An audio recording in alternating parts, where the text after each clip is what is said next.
It's no secret Warren Buffett is all for raising taxes on the rich, but is his Robin Hood mentality actually rubbing off on his fellow billionaires? Here's what Bill Gates said to our own Liz Klayman today in Davos, Switzerland. I generally agree with Warren. Even as the economy improves and you end the wars, you're going to have to raise taxes. And certainly, whatever form it takes, and I'm not an expert on this, the rich should bear a larger increase than the rest. Now, some are now estimating how much Warren Buffett's secretary, how much money is she making every year? We're talking about hundreds of thousands of dollars, maybe $200,000 to $500,000. Time to bring out our panel. Marjorie Clifton is the national independent editor of GoVote.com in Austin. Gretchen Hamill is the director of public notice in D.C. And Clint David is a legal analyst for David Goodman and Medill in Dallas. Gretchen, this woman is not a secretary, right? I mean, come on. She's more than that, right? Oh, yeah, she is more of a secretary. She probably basically runs all of his business for him. But at the end of the day, I'm so tired of talking about this story. We keep talking about taxes, and we need to be talking about spending. And how much would she really make if she was a secretary in the administration? She would make more money because that's what happens in the public sector. All right, Clint, what do you say? I mean, do you think $200,000 to $500,000 is about right? Where would you put it?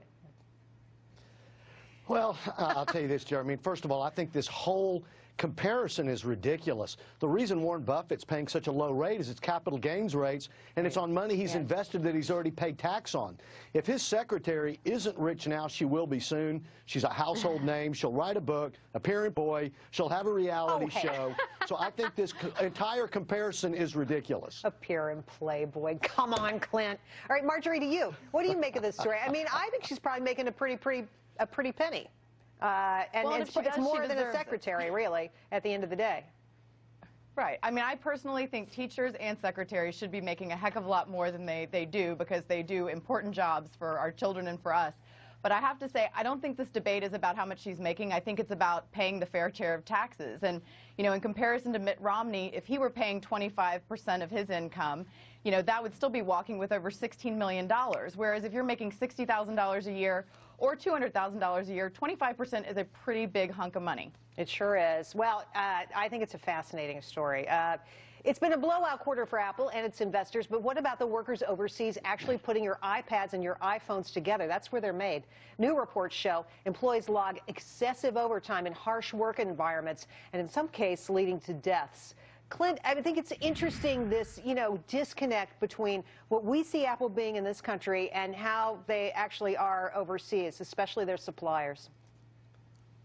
You know, I agree with you, Jerry. I was thinking that. I mean, when an expose like this comes out, and it is an expose, I mean, you pull the curtain back on a company like Apple. I mean, it's very revealing, and it's quite disturbing. I mean, human nature being what it is, I don't know that Apple will do much about this until consumers demand that they do something about this. But I don't know yet that consumers care. Hopefully they will someday, because what's going on behind the scenes was extremely disturbing to me. Well, Marjorie, people have died, people have been injured using toxic chemicals, all kinds of really awful stuff going on here. And, Apple, for its part, says, we do what we can to try to make these companies that supply us do the right thing, but we can't control them completely. What do you say to that? Yeah, I mean, the truth of the matter, it's highlighting a rampant problem all around the globe. I mean, is the abuse of labor practices. And I think the upside of this story is, in highlighting it, it's an opportunity to bring more manufacturing and more of this work back to the United States, because improved labor practices overseas mean raised prices, which ultimately means more jobs coming back. So I think that there is an upside to Americans, because they don't want to pay more for their electronics. So I think that's where we are. And let's face it, the whole industry does this. I mean, HP, all the big computer makers, they're all on board with this. Gretch, what do you say? Well, I think you have to look at the business environment that we've created here in the U.S., and we've forced a lot of these businesses to go overseas because of the regulations here. Now, we can't be the police and we can't tell nations how to govern, but we can, as consumers, speak with our pocketbooks and not buy these products. I mean, remember, wasn't it like last decade where Kathy Lee Gifford, there was a big pushback with her clothing line? Last month, it was Victoria's Secret, and where they had children picking the cotton in Africa, so there was pushback on them. There has to be pushback by the consumers. Interesting thought, and we talk about a lot of that on this show. Maybe you can start a movement with me, Gretchen. That's not a bad idea. Maybe. All right. It's talking about taxpayer money. Roughly $12 million worth of taxpayer money has gone missing. Where? At Arlington National Cemetery, believe it or not. The feds are probing into their financial records and haven't been able to find a single document detailing where the money went. Marjorie? This is really upsetting to me, especially coming from a family where my brother serves in the military, my grandfather served in the military, and these men and women who are giving of their time and service at least deserve a decent funeral and burial. So I think we need to get to the bottom of this, straighten it out, and really focus on doing this for the men and women who serve our country. Clint?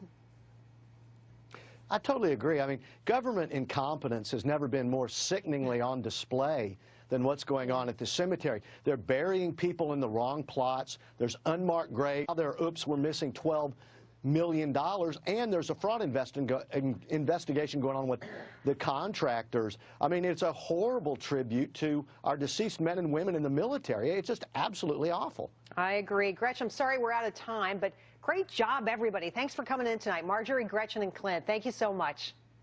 Sure. Thank you. Appreciate it. All right, starting today.